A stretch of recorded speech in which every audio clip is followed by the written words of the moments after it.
चलो बेटा, जो फिजिक्स का टेस्ट हुआ इसको एक एक क्वेश्चन डिस्कस कर लेते हैं। तो देखो, पहला जो क्वेश्चन है इसमें बोला है कि जब घड़ी की सुई 4 बजा रही होगी उस समय मिनट और आवर निडल के बीच में क्या एंगल होगा। तो घड़ी का टाइम देखना तो सबको आता ही होगा। जैसे ये 3 होता है, यहाँ 4, तो ये मिनट वाली सुई और ये आवर वाली सुई, तो ये एंगल हो जाएगा 120 डिग्री, क्योंकि ये 12, 1, 2 ये सारे एंगल्स 30-30 डिग्री होते हैं, तो 4 स्लॉट में आ रहा है तो 120 डिग्री, यानी इसका आंसर 120 डिग्री इसमें, और इसका आंसर दोनों होगा 120 डिग्री भी और 2π/3 रेडियन में भी। रेडियन को डिग्री में चेंज करने आपको आता ही होगा। दूसरा जो क्वेश्चन है, जो दूसरा क्वेश्चन है उसमें स्लोप पूछा है। देखो, स्लोप का मतलब होता है, जो आपने पहले पढ़ा भी होगा, dy/dx tan थीटा। तो अगर इस ट्रायंगल में देखो, ये कोऑर्डिनेट दिया है 3,0 और ये कोऑर्डिनेट दिया है 0,2, तो इसका जो स्लोप होगा वो ये वाला एंगल होगा। तो यहाँ पे चूंकि ये थीटा 90 से ज्यादा है तो tan थीटा नेगेटिव में आएगा। tan थीटा क्या आएगा? नेगेटिव में। तो इसके लिए क्या करना चाहिए, हमें ये वाला एंगल निकालना चाहिए। मान लो ये अल्फा है, तो tan अल्फा निकालो और ये हो जाएगा परपेंडिकुलर बाई बेस। ये दूरी 3 है, ये 2 है, तो क्या हो जाएगा 2/3। लेकिन स्लोप इसका आएगा नेगेटिव, जो कि tan थीटा होगा, तो आगे क्या लगा देना, माइनस लगा देंगे। तो इसका ऑप्शन तीसरा सही है। क्वेश्चन नंबर 3 इंटीग्रेशन का बहुत ही आसान सा क्वेश्चन है।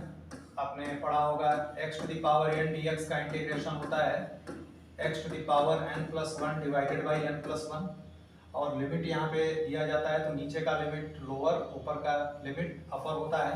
तो इसको उस फार्मूले से अगर इंटीग्रेट करेंगे तो n की जगह पे क्या आ जाएगा, x² है तो n की जगह पे 2, तो ये जाएगा x³ और लिमिट आप रख देंगे 1 to 5। ठीक, तो ये आंसर, आप x की जगह हायर लिमिट रखेंगे तो 125, x की जगह लोअर लिमिट माइनस करते हैं वैल्यू, तो आंसर कितना आ जाएगा 124/3।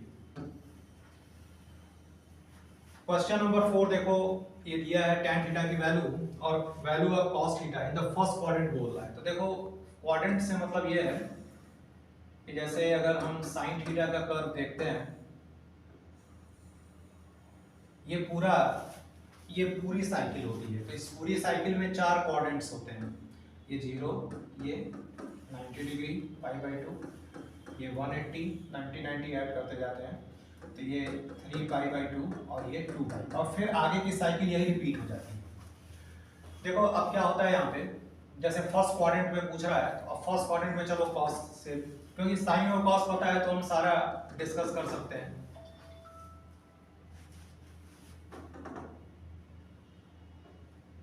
तो ये होता है इस तरह से, तो cos के लिए ये cos का कर्व बनाया है मैंने, ये 0, ये π/2। तो फर्स्ट क्वाड्रेंट में देखो साइन और cos दोनों पॉजिटिव है, साइन और cos दोनों पॉजिटिव है, तो tan थीटा भी क्या होगा, पॉजिटिव। अगर मान लो कि तुमसे ये पूछा गया होता सेकंड क्वाड्रेंट में वैल्यू देके, तो सेकंड क्वाड्रेंट में साइन पॉजिटिव है और cos क्या होगा, नेगेटिव। तो cos जब नेगेटिव होगा तो tan थीटा की वैल्यू उसमें नेगेटिव हो जाएगी। तो ये सब बातें ध्यान में रखेंगे। फिलहाल ये केवल फर्स्ट क्वाड्रेंट में पूछ रहा है, तो cos थीटा तो ट्रिग्नोमेट्रिकल रेशियो लगा लो। ट्रिग्नोमेट्रिकल रेशियो में क्या है, जैसे tan थीटा होता है परपेंडिकुलर बाई बेस, तो अगर ये थीटा मान रहा है तो सामने वाला परपेंडिकुलर, ये वाला क्या हो गया बेस, सबसे बड़ा वाला हाइपोटेन्यूज। तो परपेंडिकुलर की जगह पे आ गया 1, बेस की जगह पे क्या आ गया √5, और cos की वैल्यू पूछ रहा है। ठीक, तो cos थीटा क्या हो जाएगा, और हाइपोटेन्यूज कितना हो जाएगा, पाइथागोरस थ्योरम से √6, तो cos थीटा हो जाएगा बेस अपॉन हाइपोटेन्यूज, यानी कौन सा ऑप्शन, पहला वाला ऑप्शन सही हो जाएगा। तो कभी कभी क्वाड्रेंट के हिसाब से भी चीजें पूछी जाएंगी। क्वेश्चन नंबर 5 देखो, ये तुम्हारा क्वाड्रेटिक दिया होगा एक तरह का। ये बोल रहा है कि जैसे देखो कोई भी कर्व हो, क्वेश्चन नंबर 5, कोई भी कर्व हो, अगर वो x एक्सिस पे कट करेगा बेटा, तो x एक्सिस पर y की वैल्यू 0 हो जाएगी। तो x एक्सिस पर जब y की वैल्यू 0 होगी, तो ये जो दिया हुआ है इक्वेशन, ये दिया है y बराबर x² + 2 - 3x, ठीक है ना। तो बोल रहा है कि curve intersect the x axis at, तो x एक्सिस को कट करेगा तो यानी y की वैल्यू क्या हो जाएगी 0, तो y की वैल्यू 0 पुट कर दो। ठीक, ये आपका क्वाड्रेटिक है। तो आप चाहें तो इसको फैक्टर बना के सॉल्व करिए या फिर श्रीधराचार्य मेथड से सॉल्व करिए। ठीक है ना। तो अगर फैक्टर बनाएंगे तो इसको लिख सकते हैं -2x - x + 2 बराबर 0। ये x² - 2x है। तो यहाँ से ये वाला मैं एक साथ ले रहा हूँ, तो x कॉमन ले लिया तो x - 2 आ गया, और यहाँ से -1 कॉमन ले लिया तो x - 2 आ गया। ये फैक्टर बन गया x - 2 और x - 1 बराबर 0। तो इसका आपका दो आंसर आएगा, एक x बराबर 1 और एक x बराबर 2। ठीक है। दूसरा मेथड हो सकता था कि आप इसको श्रीधराचार्य मेथड से सॉल्व कर लेते, आप इसको श्रीधराचार्य मेथड से सॉल्व कर लेते। ठीक है ना। तो वो कैसे होता है, फार्मूला आपको शायद याद होगा, -b ± b² - 4ac upon 2a। तो यहाँ से आपको जब क्वाड्रेटिक बनाते हैं तो देखो a की वैल्यू क्या है 1, b की वैल्यू -3, c की वैल्यू 2, वैल्यू रख लीजिएगा, आंसर आ जाएगा इसका। क्वेश्चन नंबर 6 में देखो ये जीपी सीरीज दिया हुआ है। जीपी सीरीज इनफाइनाइट का सम का फार्मूला होता है a/1 - r। Question number 6 r होता है कॉमन रेशियो, और अगर r की वैल्यू 1 से कम है तो इसका फार्मूला ये होता है। तो इसको अगर सम करना है तो देखो यहाँ पर जो फर्स्ट टर्म है वो क्या है 1, और कॉमन रेशियो कैसे निकालते हो, आगे वाले टर्म को पीछे वाले से डिवाइड करते हैं। तो 1/4 को 1 से करो या 1/16 को 1/4 से करो, तो ये 1/4 आएगा, और ये सॉल्व करने पर आंसर क्या आ जाएगा 4/3। ठीक है। इसके बाद जो अगला क्वेश्चन है, क्वेश्चन नंबर 7, इसमें लिया है कि the force which meet at one point but their lines of action do not lie in one plane. देखो जब कोई भी लाइन हो, आपने पढ़ा होगा पहले छोटी क्लासेस में, जब लाइन सारी एक पॉइंट पे मिलती हैं तो इनको बोलते हैं कॉन्करेंट लाइंस। और जब ये अगर एक प्लेन में है तो कोप्लेनर, और एक प्लेन में नहीं है तो नॉन कोप्लेनर। तो इसे बोला है कि ये सभी जो वेक्टर्स हैं, फोर्स मतलब वेक्टर है, ये एक पॉइंट पे मिल रहा है लेकिन इनके line of action different plane से आ रहे हैं। तो इस तरह के वेक्टर कौन सा आंसर हो जाएगा, नॉन कोप्लेनर होगा और कॉन्करेंट होगा। क्वेश्चन नंबर 8 में ये दिया है कि भाई दो वेक्टर हैं a और b, और इसमें देखो होता क्या है कि रिजल्टेंट दोनों के कहीं बीच से जाता है। अगर ये एंगल अल्फा हो और ये एंगल बीटा हो, तो देखो रिजल्टेंट हमेशा उस तरफ इंक्लाइंड होगा, उस तरफ ज्यादा झुकाव होगा उसका जिस वेक्टर का मैग्नीट्यूड ज्यादा होगा। जैसे मान लो अगर a की वैल्यू b से ज्यादा है, और तुम्हें रिजल्टेंट का फार्मूला तो इसका पता ही होगा, क्या होता है r बराबर √a² + b² + 2ab cos theta.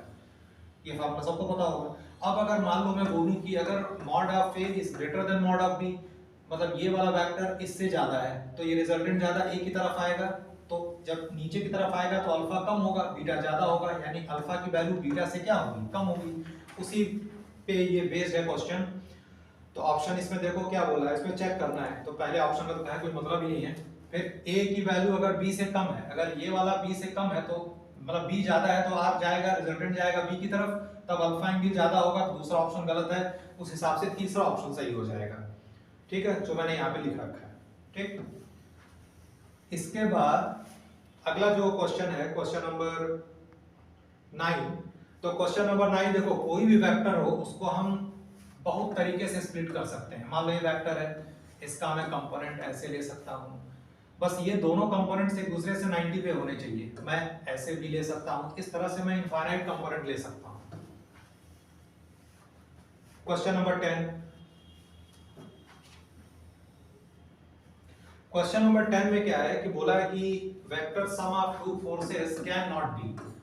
दो वेक्टर्स दिए हुए हैं 10 और 6 न्यूटन्स के, और बोल रहा है कि इनका वेक्टर सम क्या होगा। जिसको इसका कॉन्सेप्ट ये होना चाहिए, ये होता है कि दोनों वेक्टर तुम एक बार जोड़ दो, इसकी मैक्सिमम वैल्यू निकाल लो और इसकी मिनिमम निकाल लो। तो जोड़ दिया तो 16 और मिनिमम कितना हो गया 4।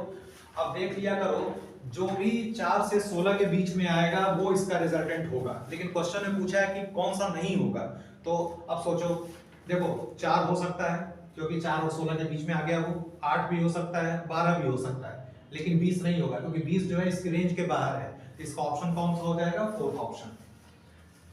फिर क्वेश्चन नंबर 11, देखो कभी कभी ऐसे सवाल या तो ऐसे लिख के भी आता है और लैंग्वेज में भी आ सकता है। बोला है कि C is the resultant of A and B, और दूसरा दिया है कि A प्लस B बराबर C, यानी दोनों का मैग्नीट्यूड रिजल्टेंट C के बराबर है। तो दो वेक्टर का मैग्नीट्यूड अगर A प्लस B होता हो रिजल्टेंट शो करे, तो इसका ये कब होता है, जब दोनों वेक्टर एक ही दिशा में। तो बहुत सिंपल सा क्वेश्चन है, ठीक। इसके बीच का एंगल कितना हो जाएगा, 0 डिग्री। अगर मान लो इसी में कहीं लिखा होता कि √a² + b² = c², तो सीधे सीधे कितना आ जाता, 90 डिग्री। क्वेश्चन नंबर 12 जो है ये क्वेश्चन नंबर 10 की तरह ही है, थोड़ा सा ध्यान देंगे इस पे। क्वेश्चन नंबर 12 दिया हुआ है कि which of the following sets of concurrent forces may be in equilibrium. जैसे मान लो कि पहला मैं एग्जांपल ले रहा हूं, जो इसमें पहला ऑप्शन दिया है 3 न्यूटन, 5 न्यूटन और 1 न्यूटन। तो इक्विलिब्रियम में होने का मतलब ये वही कॉन्सेप्ट है कि कोई भी दो तुम ले लो, कोई भी दो वेक्टर चूज कर लो, उसका मैक्सिमम निकाल लो और मिनिमम निकाल लो, और देखो कि क्या तीसरा वाला उसकी रेंज में है। अगर उसकी रेंज के अंदर है तब वो इक्विलिब्रियम में हो सकता है। तो चलो दो मैं ये ले लेता हूं, एक बार जोड़ दिया 8 आ गया, एक बार घटा दिया। अब 2 से 8 के बीच में 1 है, नहीं है, ठीक है ना, तो यानी ये इक्विलिब्रियम में नहीं हो सकता। इस तरीके से आप चेक करते जाएंगे तो आपको तीसरा वाला जो ऑप्शन है वो सही मिलेगा। तीसरा वाला ऑप्शन क्या दिया है, 3, 5 और 6, कोई भी दो ले लो। चलो ये दोनों ले लो, ये वाला, तो मैंने जोड़ दिया 11 आ गया, 1 से 11 के बीच में 3 है, ये आपका ऑप्शन थर्ड हो जाएगा। क्वेश्चन नंबर 13 में ये दिया है कि भाई mod of A plus B is equal to mod of A mod of B। देखो दो वेक्टर का मैग्नीट्यूड बराबर है और उसका रिजल्टेंट भी बराबर है, तो आप अगर ये फार्मूला लगाते हैं R √a² + b² + 2ab cos theta, तो वो A और B के बीच का एंगल आता है 60 डिग्री, ठीक। लेकिन क्वेश्चन में पूछ रहा है कि mod of A - b, यानी तुम्हें A में क्या जोड़ना है, -b, तो तुम्हें एंगल किसके बीच का चाहिए होगा, A और -b। तो अगर वेक्टर A और वेक्टर B के बीच का एंगल 60 है तो -b उल्टा जाएगा, तो इसके बीच का एंगल कितना हो जाएगा, 120। फिर से तुम वो फार्मूला लगा लो, √a² + b² + 2ab cos theta, theta की जगह रखोगे 180, ठीक। तो रिजल्टेंट की जो वैल्यू आएगी वो A के बराबर, जैसे ये मान लो A और B दोनों बराबर था ना, तो A और B को मान लो कि मैं A ही ले लेता हूं, तो a² + b² + 2ab cos 120, आप इसको सॉल्व करेंगे तो ये A के बराबर आएगा। इसका ऑप्शन दूसरा वाला हो जाएगा। क्वेश्चन नंबर 14, इस तरह के क्वेश्चंस में लैंग्वेज की दिक्कत हो जाती है, समझ नहीं में आता क्या लिख रहा है। देखो इसमें बस सिंपल सी बात है, बोला है कि unit vector parallel to the resultant of the vector. देखो जब भी रिजल्टेंट ऑफ द वेक्टर की बात होती है तो वेक्टर को बस ऐड कर दिया करो।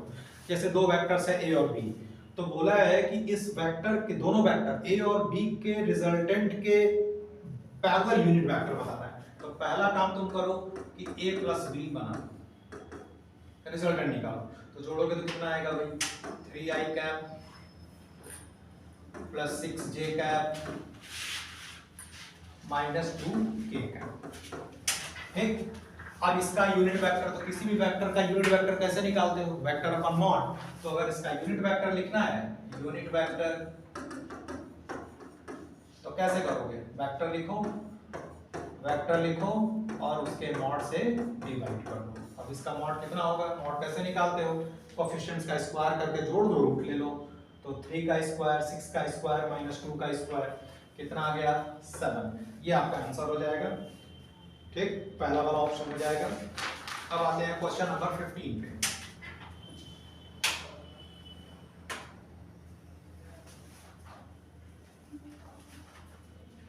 क्वेश्चन नंबर 15 में आप देखेंगे, क्वेश्चन नंबर 15 में जो सवाल है,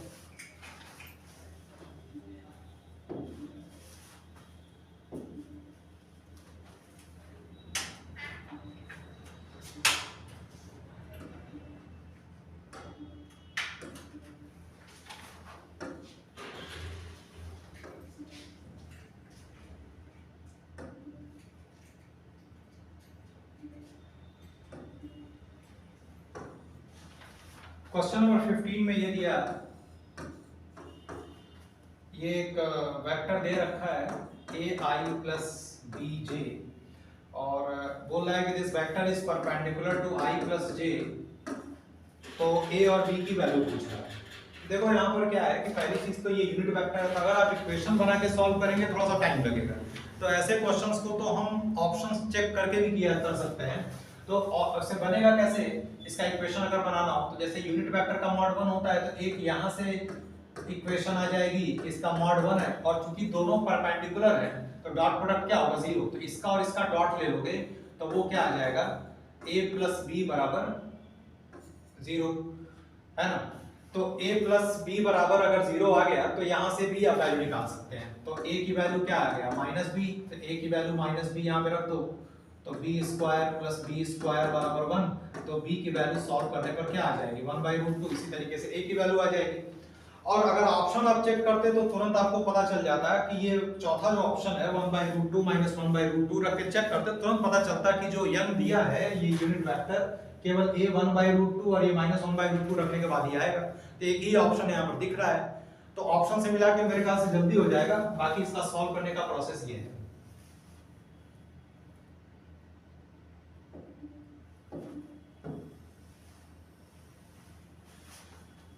फिर क्वेश्चन नंबर 16 पे आते हैं।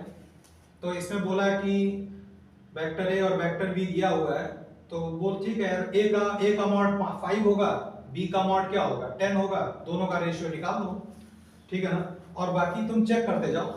तो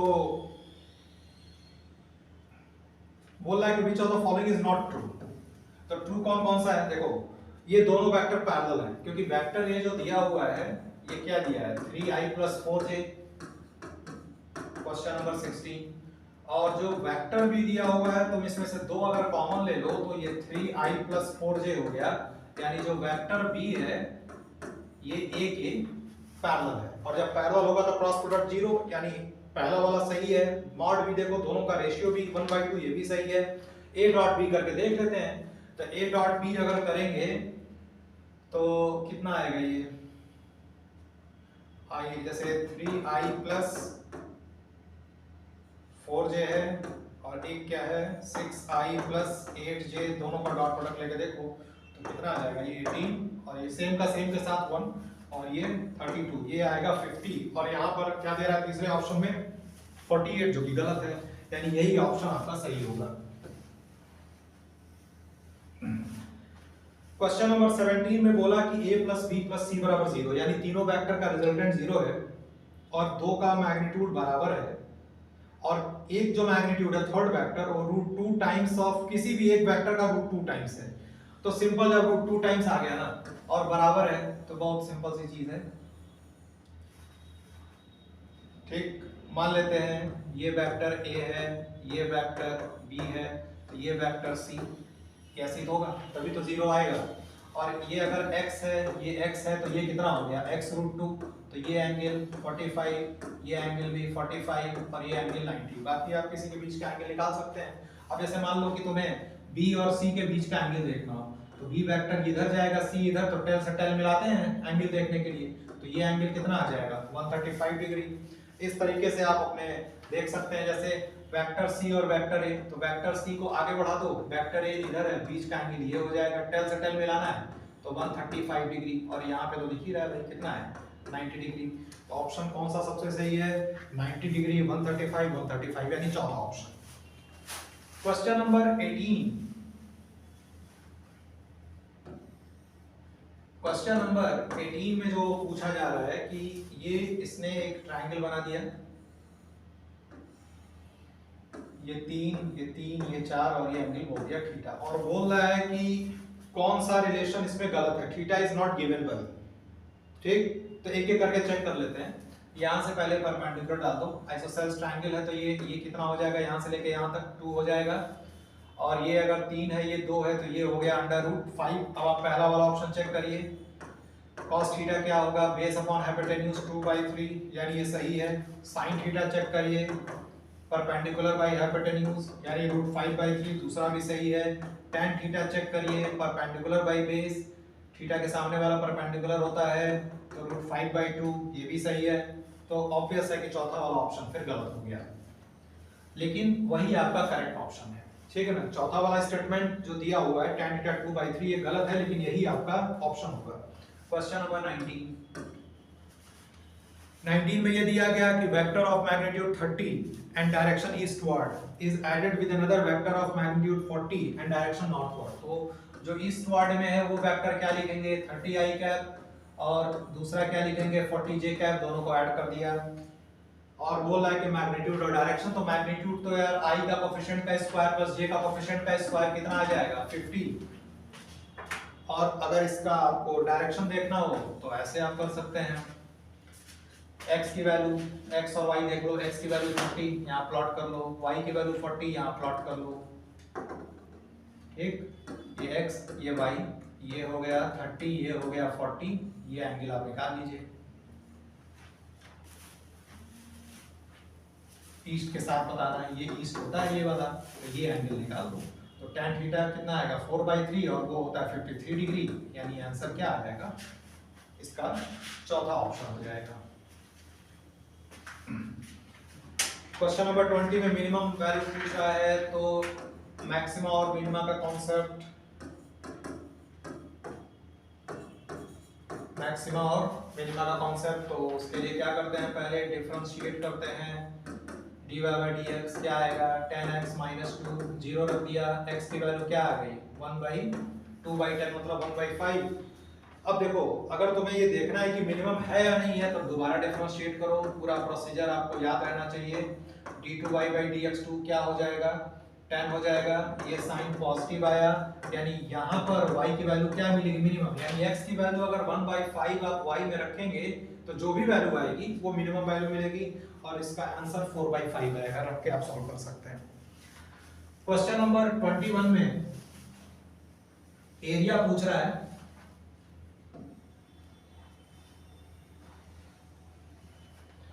क्वेश्चन नंबर 21 में इसने एरिया पूछा, y बराबर 2x दिया और x एक्सिस पे पूछ रहा है एरिया, तो देखो इसका फार्मूला होता है y dx, बाकी जो भी आपका लिमिट होगा ये एरिया निकालने का फार्मूला है। अगर x एक्सिस पे निकालना है तो ये एरिया का फार्मूला, बाकी आप सिर्फ इंटीग्रेट करेंगे। 2x dx लिमिट है इसकी 0 से लेकर के b तक, ठीक। तो इसका ऑप्शन आपको दूसरा वाला मिल जाएगा, इंटीग्रेट आप कर ही लेंगे x to the power n plus 1 divided by n plus 1 से। 22 में देखो ये दिया हुआ है 6 फिगर बना रखा है ना, आप देख सकते हैं 6 फिगर बना रखा है, और इसमें बोल रहा है कि कौन से डायग्राम्स हैं जिनसे आप वेक्टर को प्रॉपर तरीके से डिटरमिन कर सकते हैं। तो देखो जब भी वेक्टर को जोड़ना होता है तो हमेशा एक के हेड पे दूसरे का टेल ऐसे आता है, तो इसके हिसाब से आप मिलाते जाओ। जैसे पहला वाला जो देखो डायग्राम दिया हुआ है, एक वेक्टर ऐसे दिया है एक वेक्टर ऐसे दिया है, अब इसका अगर हम रिजल्टेंट देखेंगे तो ये तो कभी नहीं आएगा ना। अगर मान लो ये ax है ये ay है, तो ax के हेड पे ay का टेल रखोगे तो रिजल्टेंट ऐसे आना चाहिए, यानी पहला वाला ऑप्शन गलत है। इस तरीके से आप चेक करते जाइए तो आप देखेंगे कि तीसरा चौथा और छठा है ना, थर्ड फोर्थ एंड सिक्स्थ, यही आपको सही ऑप्शन दिखा रहा है। थर्ड में देखो ये ऐसे दिया, ऐसे ही दिया हुआ है ax और ये क्या दिया हुआ है ay, तो रिजल्टेंट ऐसे दिखा रहा है, तो इसका ऑप्शन चौथा वाला सही है। क्वेश्चन नंबर 23 में फिर से देखो वही चीज है, बोला है कि दो वेक्टर्स हैं, two vectors of equal magnitude 5 units have an angle 60 degree between them, magnitude. और देखो एक बात जान लेना कि जैसे दो वेक्टर हैं, रिजल्टेंट का फार्मूला क्या होता है √a² + b² + 2ab cos theta. अब तुम वही फार्मूला लगाओगे तो इसका रिजल्टेंट 5√3 आ जाएगा, और जब दो वेक्टर बराबर होते हैं तो रिजल्टेंट बीच के एंगल को बाइसेक्ट करता है। देखो इसमें बहुत सारे क्वेश्चंस ऐसे हैं जहां पे तुम्हें कलम चलाने की जरूरत भी नहीं पड़ेगी, ठीक है ना। इतना ध्यान में रखना बेटा कि 80%, 85%, 90% तक कह सकते हो कि पेपर मॉडरेट लेवल पे रहता है, इजी और मॉडरेट, ठीक है ना। तो बहुत सारे क्वेश्चंस ऐसे मिलेंगे जहां पे आपको जरूरत भी नहीं है कलम चलाने की। क्वेश्चन नंबर 24 देखो, अब पैरेललोग्राम का डायगोनल दिया हुआ है तो एरिया पूछ रहा है, तो अगर दो वेक्टर ए और बी डायगोनल शो करते हैं तो उसका एरिया होता है half mod of a cross b, half mod of a cross b. यहां से आपका आंसर मिल जाएगा, क्रॉस प्रोडक्ट लेने आता ही होगा। 2i क्रॉस 2j दिया हुआ है तो 4 और i क्रॉस j बचा, i क्रॉस j क्या होता है k, ये क्या आ जाएगा 4k। क्या देखने का तरीका भी आपको पता होगा, ये i j ये k ले रहे हैं, तो अगर i क्रॉस j है तो i और j के बाद तीसरा क्या बचा k, और अगर क्लॉकवाइज घूमते हो तो पॉजिटिव और एंटी क्लॉक घूमते हो तो नेगेटिव। Question number 25। देखो 25 में थोड़ा सा समझने में दिक्कत हो सकती है। जो बोला है कि डेल्टा a और वेक्टर a के बीच का एंगल बताओ, जबकि डेल्टा a बराबर ये दिया हुआ है। ठीक, देखो है क्या यहाँ पे, ये मैग्नीट्यूड का डेल्टा पूछ रहा है, चेंज इन मैग्नीट्यूड। जैसे वेक्टर के मैग्नीट्यूड में क्या चेंज आएगा, तो यार वेक्टर का मैग्नीट्यूड थोड़ी चेंज होता है। वेक्टर का मैग्नीट्यूड ये रहेगा, मॉड कांस्टेंट हो जाएगा और डेल्टा क्या हो जाएगा 0। यानी एक चीज तुम्हें ये पता चली कि ये वैल्यू कितनी आ रही है 0। फिर से समझो, ये जो मॉड का डेल्टा पूछ रहा है ना, तो वेक्टर का मैग्नीट्यूड या मॉड तो कभी चेंज नहीं होगा, तो उसका चेंज हमेशा क्या आएगा 0। तो तुम डेल्टा ए निकालो। अब एक बात बताओ, अगर एक वेक्टर में ये ए दिया हुआ हूं और दूसरा, अब इसको मैंने थीटा एंगल घुमा दिया, तो अगर चेंज निकालना होगा, तो आपने पहले पढ़ा भी होगा ये सब, तो ये जो डेल्टा ए आएगा इसका मॉड वो हम ऐसे लिखते हैं √a² प्लस b², और चूंकि चेंज ले रहा हो तो इधर ये फैक्टर इधर चला जाएगा, तो बीच का एंगल कितना आ जाएगा 180 माइनस थीटा। तो √a² plus b² plus 2ab cos theta वाले फार्मूले से आप क्या लिख सकते हैं, डेल्टा ए की वैल्यू, ए और बी की वैल्यू सेम रख दो, तो ये लिख सकते हैं a² plus a² minus 2a² cos theta.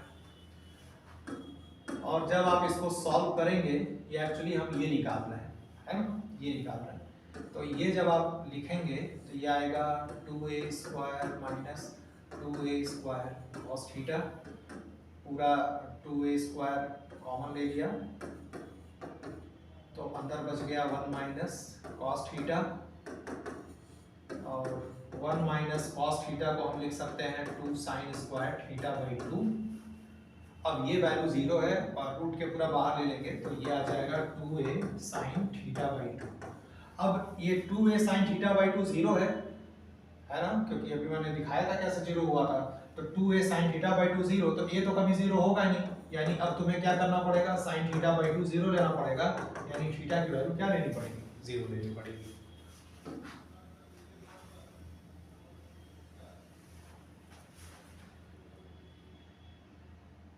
फिर आपका आगे यहाँ तक आपका वेक्टर और बेसिक मैथ से रिलेटेड चीजें थी। क्वेश्चन नंबर 26 से बहुत चीजें इंफॉर्मेटिव है। 26 में लिखा है कि light year is used to measure. आपको पता है कि लाइट ईयर का मतलब क्या है, कि लाइट रे जो होती है एक साल में कितना ट्रेवल की, तो वो डिस्टेंस बिटवीन स्टार्स निकालने के लिए यूज करते हैं।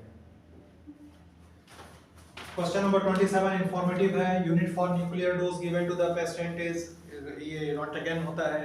फिर बोला है कि how many micrometers are there in 1 light year. अब एक लाइट ईयर निकालने की दूरी, मतलब लाइट ईयर में क्या होता है, मैंने लाइट ईयर का मतलब है कि लाइट रे एक साल में कितना डिस्टेंस इसने कवर किया, ठीक है ना। तो वो तो आपको कैलकुलेशन करनी पड़ेगी। तो डिस्टेंस बराबर क्या होगा, speed of light into time, और स्पीड ऑफ लाइट कितना 3 × 10⁸, और टाइम कितना 365 दिन, और एक दिन में 86,400 सेकेंड, एक दिन में 24 घंटे 86,400 सेकेंड। इतना मीटर चलेगा, उसको माइक्रोमीटर में आप चेंज कर लीजिएगा।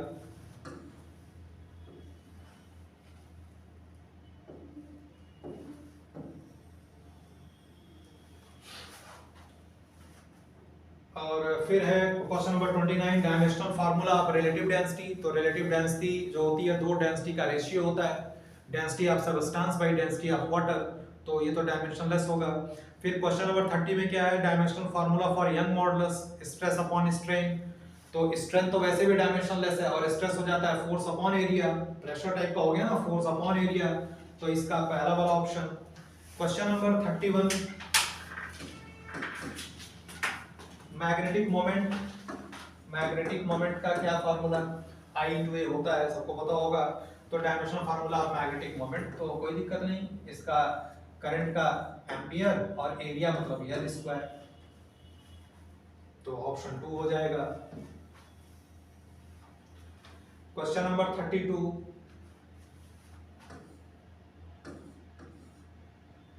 में दिया है F बराबर 6 पाई r ईटा v, तो आपको कोफिशिएंट ऑफ विस्कोसिटी का पूछ रहा है, तो कोफिशिएंट ऑफ विस्कोसिटी क्या भाई, F बाई 6 पाई का तो होगा नहीं, r इनटू वेलोसिटी।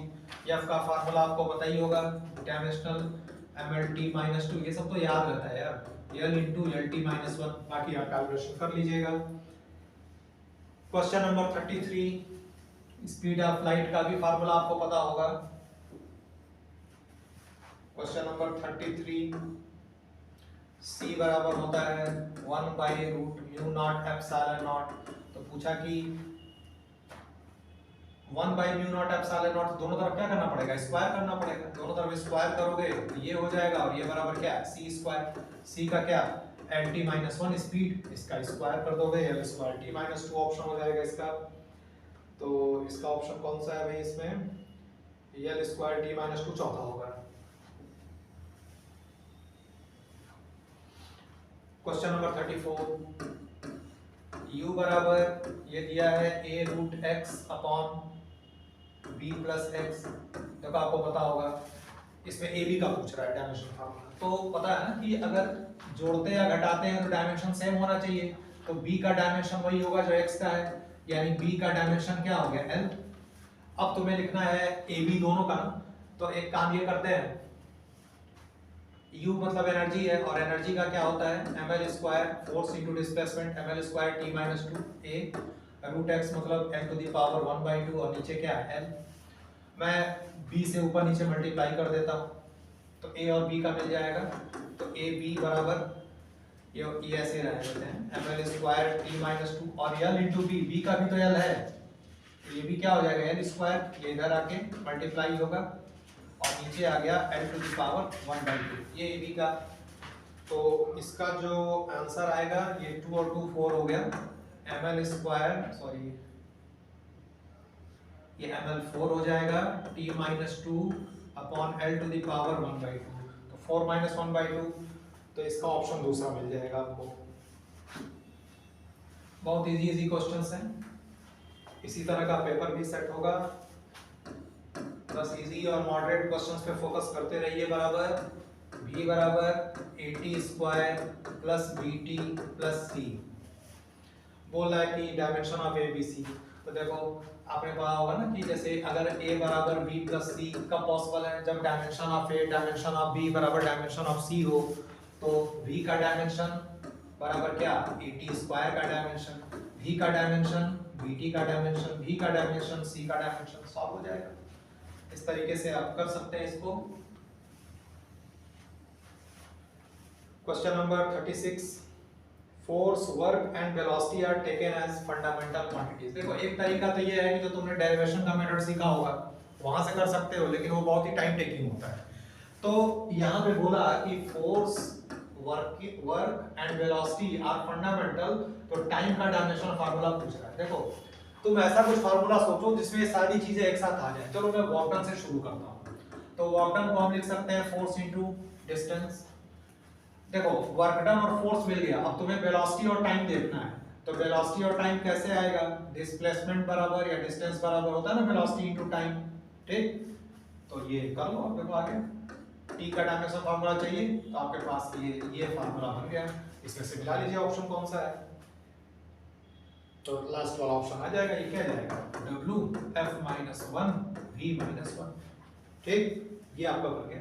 तो बिना डेराइव किए आप इस मेथड से फार्मूले पे आपकी अच्छी ट्रिक है तो तुरंत सॉल्व हो जाएगा ये। क्वेश्चन नंबर 37, देखो ऐसे क्वेश्चंस में या तो आप फिर पूरा डायमेंशन लिख के उसका तुम पावर बराबर करो, इक्वेट करो, या फिर अगर सीधे फार्मूला याद है तो वहां से भी हो जाएगा। और फार्मूला तो यार इसका सबको याद रहता ही है, कोई ऐसी चीज नहीं है इसमें, c mx k to the power y। तो तुमने पढ़ा होगा टाइम पीरियड होता है बेटा 2 पाई अंडर रूट m/k होता है ना, तो टाइम पीरियड को उल्टा कर दो, तो क्या हो जाएगा फ्रीक्वेंसी, तो फ्रीक्वेंसी हो जाएगा 1/2 pi under root k by m. इसको मैं थोड़ा और लिख लेता हूँ, k to the power 1/2 m to the power -1/2 आप मिला लीजिए। m के ऊपर पावर x है तो x की जगह पर -1/2 है और y की जगह पर 1/2 है। ऑप्शन चौथा वाला सही हो जाएगा इसका। क्वेश्चन नंबर 38, इसमें बोला है कि if number of division on the circular scale is 100 and number of full rotation given to screw is 8 and distance moved by screw is 4, then least count। देखो least count का screw gauge क्या होता है, sorry least count of screw gauge क्या होता है, ये होता है बेटा pitch upon circular scale division.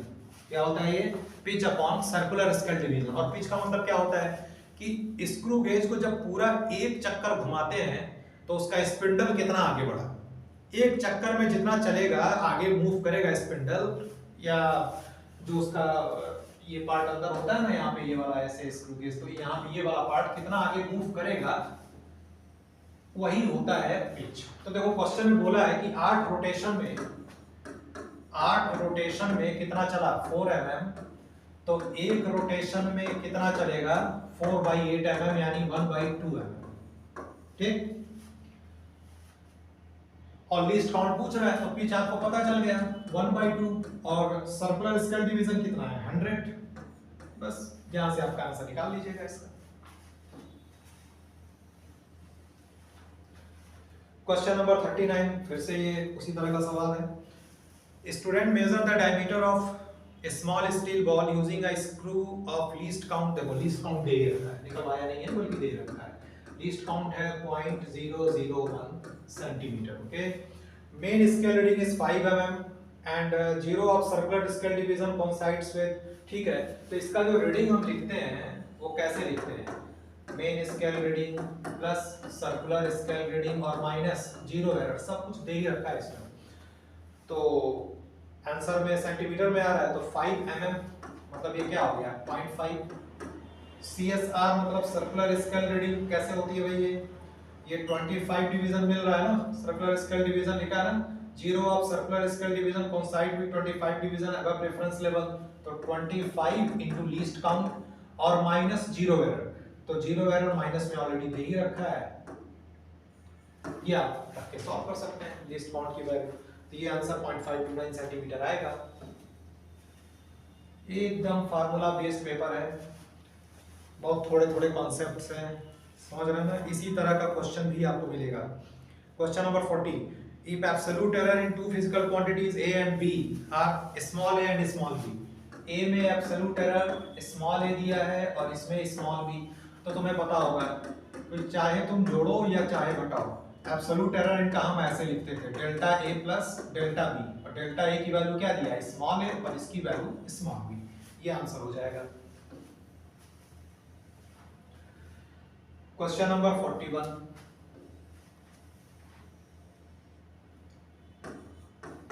Question number 41 में ये दिया कि physical quantity Q is found to be, ये दे रखा है इसने formula x³ y² z। Percentage error in measurement of x y and z are, तो ठीक है फॉर्मूला अपना बना लीजिए आप। क्या बनता है फॉर्मूला, डेल्टा Q/Q बराबर 3 delta x/x 2 delta y/y plus delta z/z, बाकी आप वैल्यू रख दीजिए। x में क्या दिया है 1%, तो 3 into 1, y में कितना दिया हुआ है 2%, 2 into 2, और z में कितना दिया है 4%, तो 4 4 8 यानी 11% इसका आंसर आ जाएगा। क्वेश्चन नंबर 42 भी वैसे ही है सिंपल, इसको बस मैं आपको ऐसे ही एक्सप्लेन कर दे रहा हूँ।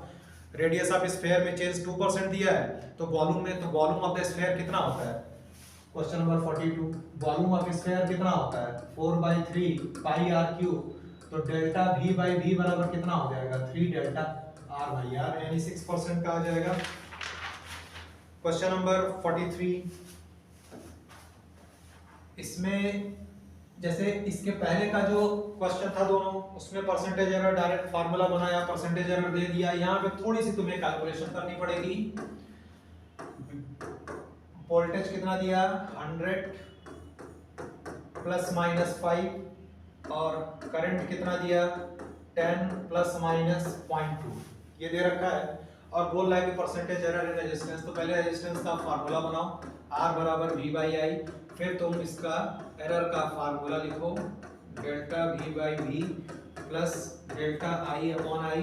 डेल्टा V की वैल्यू कितनी है भाई 5, V कितना है 100, डेल्टा आई की वैल्यू 0.2 अपॉन 10 और फिर तुमसे पूछा परसेंटेज। परसेंटेज इसमें तो 100 से क्या करना पड़ेगा मल्टीप्लाई, तो इस पूरी क्वांटिटी में 100 से मल्टीप्लाई कर दो तो आंसर कितना आ गया 7%। क्वेश्चन नंबर 44 में टाइम पीरियड का पेंडुलम का फार्मूला दिया हुआ है। क्वेश्चन नंबर 44 में टाइम पीरियड का ये फार्मूला दिया है 2 pi under root L by G और पूछ रहा है कि फ्रैक्शनल एरर इन जी। तो ठीक है, तो पहले जी का फार्मूला बनाओ, तो पहले स्क्वायर कर दो और जी का फार्मूला बना लीजिए और उसके बाद ये फार्मूला लिख डालो। तो फ्रैक्शनल यही तो होता है, तो क्या हो जाएगा भाई delta L by L plus 2 delta T by T. अब एल में बताओ फ्रैक्शनल क्या है इसमें, टी में एक्स दिया है और यल में y दिया है, ठीक है। ये वाला यहाँ पे y लिख दो, ये वाला क्या हो जाएगा 2x, यही आपका आंसर है। 44 देखो ये तो आपको जो भी सिग्निफिकेंट फिगर से बताने होते हैं तो आपको रूल्स याद रहना चाहिए। अब यहाँ पे तुम इसको मल्टीप्लाई करना, जैसे लेंथ विड्थ और थिकनेस दिया है ब्लॉक का क्वेश्चन नंबर 45 में, सबको मल्टीप्लाई करो और उसको अपने सिग्निफिकेंट फिगर के अकॉर्डिंग रूल्स आप देख के कर सकते हैं। वैसे इसका आंसर 2 × 10⁻² है ना, कुछ 176 पॉइंट कुछ ऐसे आ रहा है, इसको मल्टीप्लाई करने पे आप कर लेंगे इसको। क्वेश्चन नंबर 46 y बराबर a sin bx plus ct plus d। तो इसमें पूछ रहा है कि dimensional formula a b c d। आपको पता होगा कि साइन के आगे का ये आर्गुमेंट होता है, डायमेंशनलेस होता है। तो जैसे अगर ये bx डायमेंशनलेस कब होगा, जब b की जगह 1/x लिखा जाए, यानी b का डायमेंशन 1/x मतलब n-1। ऐसे ही ct का देखते हैं, तो ct डायमेंशनलेस कब होगा, जब c की जगह क्या आएगा 1/टाइम, यानी इसका t-1। और d तो देखो सेपरेट है तो ये तो डायमेंशनलेस होगा, ये क्या होगा डायमेंशनलेस होगा। और ये तो पूरा का पूरा डायमेंशनलेस होता ही है, तो y और a का डायमेंशन सेम होगा, यानी a का डायमेंशन क्या हो जाएगा l, बाकी आप मल्टीप्लाई कर लीजिएगा, a b c d का डायमेंशन आपको मिल जाएगा यहाँ से, ठीक है।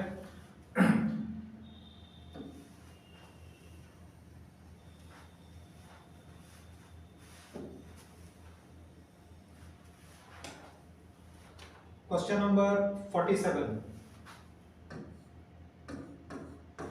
देखो यहाँ पर बोला कि m l t and ampere current are fundamental dimension of permeability.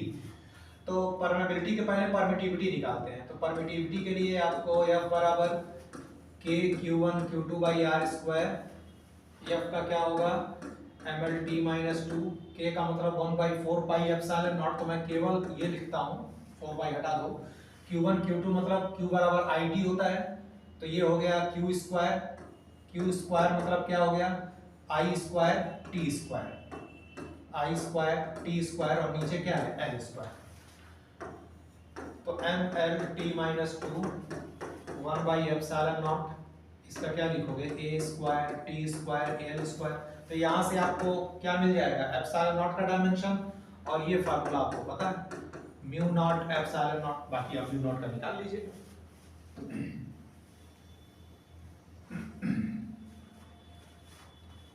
Question number 48 बहुत इजी सा क्वेश्चन है।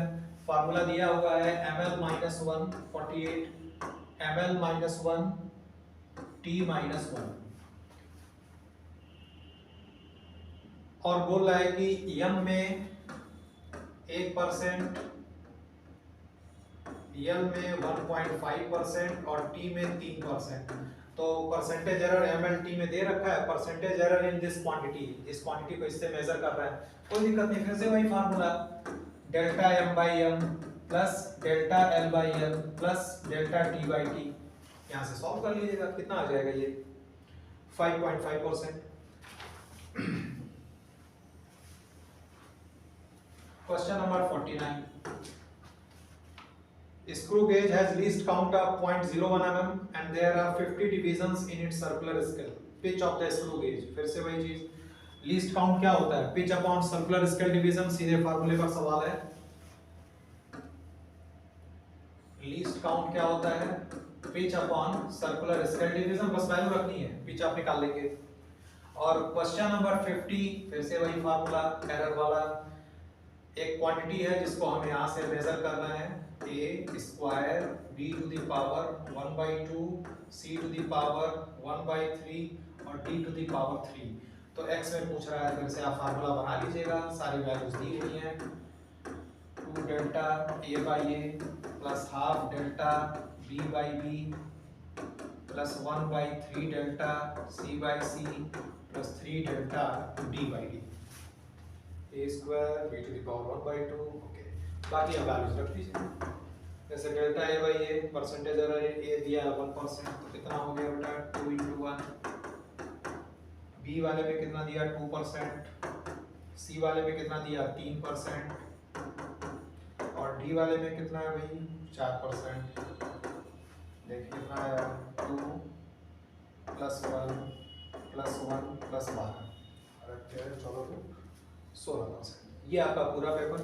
इसके बाद भी कोई आपको डाउट हो तो ग्रुप में आप मैसेज करिएगा, अपने ऐप में जो भी होगा वहाँ से देख के कर सकते हैं।